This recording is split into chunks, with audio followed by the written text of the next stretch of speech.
83 лица од Кочанско лажеле за земјоделски субвенции, за оддржавата да извлечат повеќе пари, една иста вреќа Орис ја броеле и пишувале по најмалку 3 пати.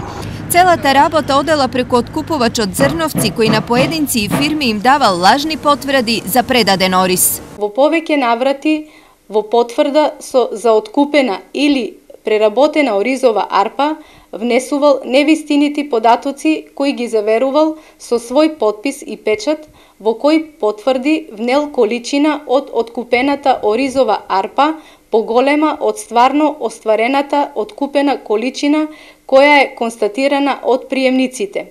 Вакви потврди добиле 78 индивидуални земјоделци и 5 земјоделски фирми. Најмладиот има 35 години, а најстариот вклучен во измамата дури 84. Со намера да се стекнат со противправна имотна корист, иако знаеле дека се со невистините содржина, истите ги користеле при поднесување на барања за директни плаќања, субвенции од програмата за финансиска поддршка во земјоделието. Колку пари се земени на овој начин допрва ќе се утврдува, но се работи за сума која се мери во илјадници евра. Што земјоделците и откупувачите работеле станало јасно откако се направени рутински контроли на произведеното, продаденото и субвенционираното.